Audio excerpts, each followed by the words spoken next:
Hello students, good morning. Today I will teach you chapter 5 agriculture means कृषि. This is my topic is types of farming. खेती के जो प्रकार हैं उसके बारे में आज हम डिस्कस करेंगे. इसमें है subsistence farming, shifting cultivation, nomadic heading, outstanding dairy farming. इस टॉपिक में हमने कल आपको बताया था कि एग्रीकल्चर के लिए वो कौन कौन से इम्पोर्टेंट फैक्टर होते हैं जो उसके प्रोडक्शन को कम या ज़्यादा बनाते हैं. लीफ है, क्लाइमेटिक कंडीशन थी, सॉइल, इकोनॉमिक फैक्टर्स. ये सारे ऐसे एलिमेंट्स हैं जो कहीं भी हम अगर एग्रीकल्चर एक्टिविटी करते हैं तो हमें प्रभावित करते हैं. तो आज हम टाइप्स ऑफ फार्मिंग पढ़ रहे हैं जिसमें कि हम जानते हैं due two variable environment condition in the world, यानी पूरे विश्व में वेरिएबल एनवायरमेंटल जो कंडीशन होती है वो डिफरेंट प्रकार की होती हैं. और इसी तरह से जब डिफरेंट प्रकार की क्लाइमेटिक कंडीशन होती है तो हम डिफरेंट जो है टाइप की हम फार्मिंग भी करते हैं. The different type of farming में भी modified due to the changing geographical condition, और ये जियोग्राफिकल कंडीशन के अकॉर्डिंग जो है चेंज होती रहती हैं. और हिस्टोरिकल बैकग्राउंड, इसमें कुछ ऐतिहासिक बैकग्राउंड भी अपनी जो है भूमिका अदा करता है. On the basis of geographical condition, demand of the products, labour and labour of the technology, farming can be classified into the following main types. इनको इस तरह से जो है क्लासिफाई किया गया है. सब्सिस्टेंस फार्मिंग, जो कि प्राचीन टाइम से जो हम कृषि करते थे उसके बारे में बताया जा रहा है. सब्सिस्टेंस फार्मिंग में practice to meet the need of farmers family. ये किसान की फैमिली की आवश्यकता के हिसाब से ये खेती की जाती थी, उसकी जरूरत के हिसाब से. In this type of farming, इस प्रकार की खेती में the farmer use primitive methods. Primitive method में आदिम जमाने की जो पद्धतियाँ होती थी जो लोग यूज करते थे to produce the variety of crops. He does not look into the suitability of the soil for the cultivation of those crops. यानी उन क्रॉप्स के लिए वो उसकी सुटेबिलिटी या इस तरह की कुछ जो है चीज़ें नहीं देखते थे, बस उनको प्रोडक्शन करना था और इसके बारे में उनको कोई नॉलेज नहीं था. The labour is provided by the members of the farmer family, और जो लेबर होते थे वो उन्हीं परिवार के, उन्हीं घर के फैमिली के सदस्य हुआ करते थे. All types of manure and little of chemical fertilisers are used. The production is generally low. तो जाहिर सी बात है जब इस तरह की कंडीशन होगी तो प्रोडक्शन बहुत लो होगा. Therefore the farmers are poor and their standard of living is low. इस तरह से उनका जो है जो फार्मर की कंडीशन होती थी वो गरीब रहते थे, पुअर, और उनकी जो रहन सहन की व्यवस्था थी, स्टैंडर्ड की जो लाइफ सिस्टम था वो बहुत ही लो होता था. सेकेंड जो हमारा है शिफ्टिंग कल्टीवेशन.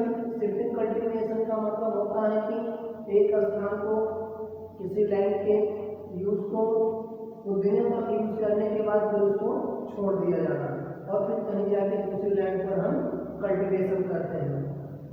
तो इस तरह की जो कल्टीवेशन थी mainly practice in the forest areas.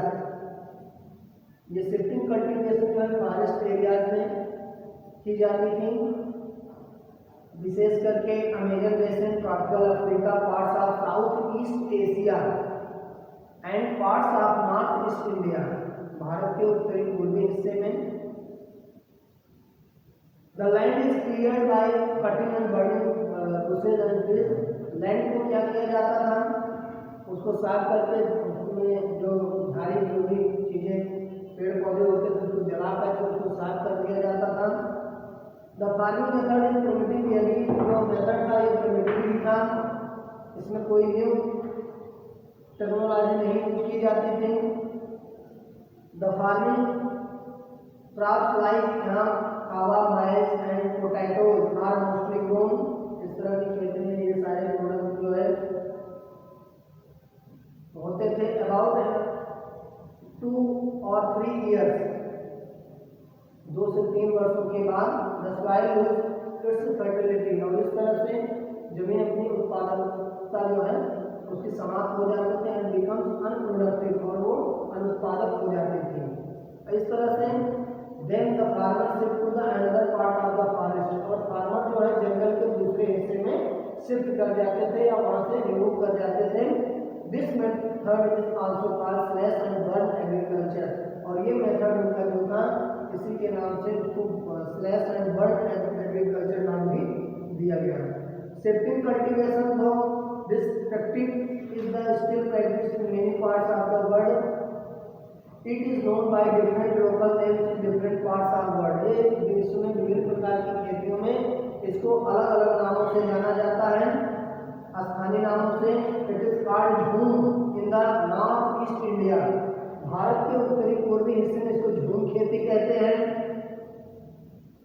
लदान इन मेनली पेनिनसुला, मलाया पेनिनसुला में इसको लदान कहा जाता है। चेंजिंग इन फिलीपाइंस, फिलीपाइंस को चेंजिंग बोला जाता है। Milpa in central America, Madhya America में इसी एग्रीकल्चर को, खेती को जो करने का तरीका है इसको मिल्पा बोलते हैं। कोनू इन वेनेजुएला, वेनेजुएला में इसको कोनू बोलते हैं। रोका, रोका इन ब्राजील, ब्राजील में इसको रोका बोलते हैं। And Mosel in the Congo basin of Africa, Africa के कांगो बेसिन रीजन में जो ये की जाती है खेती इसको मासोल बोलते हैं। तो इस तरह से लोकल नेम इसमें दिए गए हैं। हर कंट्री में अलग अलग जगह पे जहाँ भी इस मेथड से खेती की जाती है इनको स्थानीय नाम दिया गया है। नेक्स्ट डियर स्टूडेंट्स, आगे चलते हैं। जो टाइप्स ऑफ ट्री है, nomadic herding. Nomads are tribes who move from place to place in search of means of substance.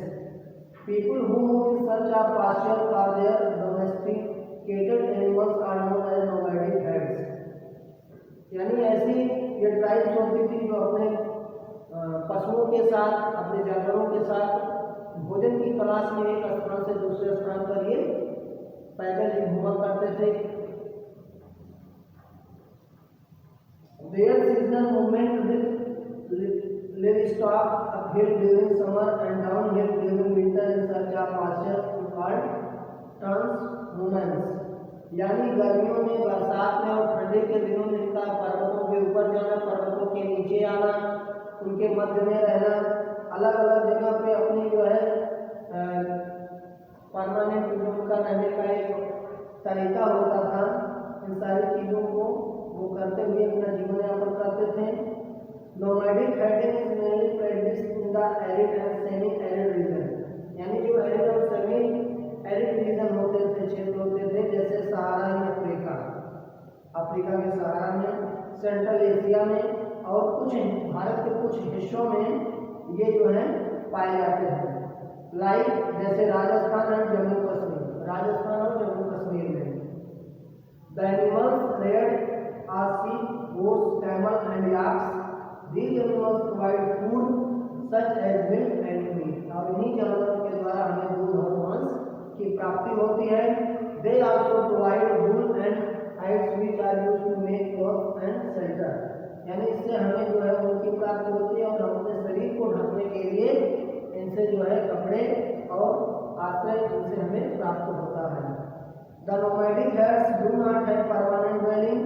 They mostly live in tents which, मतलब ये टेंटों में भी रहते हैं, परमानेंट का कोई इस तरह का बनाकर घर रहने का कोई तरीका नहीं है उनके पास। They mostly live in the tents which can be easily dismantled and carried from place to place. और उसको इस तरह से हटा करके एक स्थान से दूसरे स्थान पर ले जाया करते थे।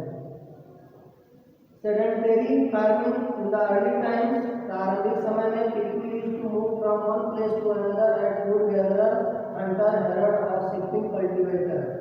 यानी एशियन टाइम में हम देखते हैं जो भी पीपल हुआ करते थे, जो लोग होते थे, वो एक प्लेस से दूसरे प्लेस पर जो है भोजन की तलाश में, शिकार की तलाश में, पशुपालन की देखरेख के लिए और झूम खेती करने के लिए, शिफ्टिंग कल्टीवेशन करने के लिए घूमते टहलते रहते थे।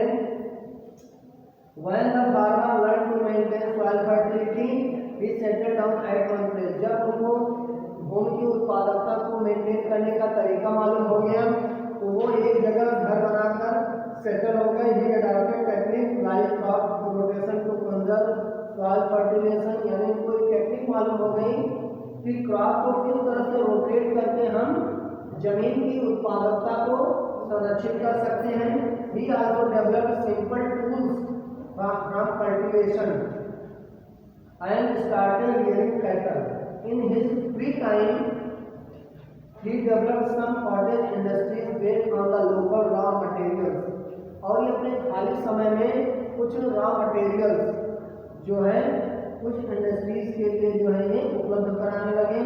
This activity supplemented his income, और इस तरह की इनकी जो गतिविधि थी ये इनके इनकम, इनके आय का एक सप्लीमेंट हो गया और इनसे इनकी जो लाइफ थी वो वेल सेटल हो गई। तो इस तरह से ये अपनी क्रॉप को करते हुए, फार्मिंग को करते हुए अपनी इकोनॉमिकल, इनकी फाइनेंशियल जो है एक्टिविटीज होती थी, इनकी जरूरत को पूरा करते थे। उसके बाद जो फिफ्थ फार्मिंग है इंटेंसिव फार्मिंग, गहन खेती। Intensive farming, the farmer tries to get the maximum possible output from a small plot of land, यानी छोटे से छोटे लैंड में, जमीन के टुकड़े में ज़्यादा से ज़्यादा प्रोडक्शन लेने के लिए इस तरह की इंटेंसिव जो है मेथड से फार्मिंग करते थे। The farmer use simple tools and abundant human labor. This type of farming is mostly practiced in the densely populated countries of the monsoon region. यानी मानसून रीजन के जो क्षेत्र होते थे वहाँ पर जो हाई डेंसिटी होती थी, लोगों का गहन बसाव होता था, तो वहाँ पे फूड ग्रेन की डिमांड अधिक होती थी, इसलिए वहाँ पे इस टाइप की फार्मिंग की जाती थी ताकि लोगों की आवश्यकता की पूर्ति हो सके। Due to a long growing season and fertile soil, farmer is able to grow 2 or 3 crops annually on the same land. इसकी फर्टाइलिटी इतनी तेजी से इतना ज़्यादा होती थी कि उसी लैंड के छोटे से पार्ट में ये 2 से 3 वर्षों तक जो है ज़्यादा से ज़्यादा जो है कृषि कार्य करते थे। Rice is the most important crop, और राइस इनकी मोस्ट इम्पॉर्टेंट क्रॉप होती थी। अदर क्रॉप कल्टिवेटेड, और उसमें अन्य जो कल्टिवेटिंग क्रॉप थे जैसे व्हीट, माइक, sugars, pulse and oil seeds. इस तरह से इंटेंसिव फार्मिंग में इस तरह के ये जो है खेती की जाती थी।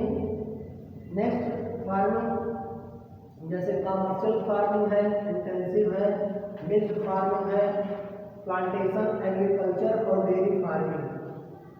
ये कुछ तरह की और जो है फार्मिंग है। डियर स्टूडेंट, इसको नेक्स्ट वीडियो में हम डिस्कस करेंगे। Thank you.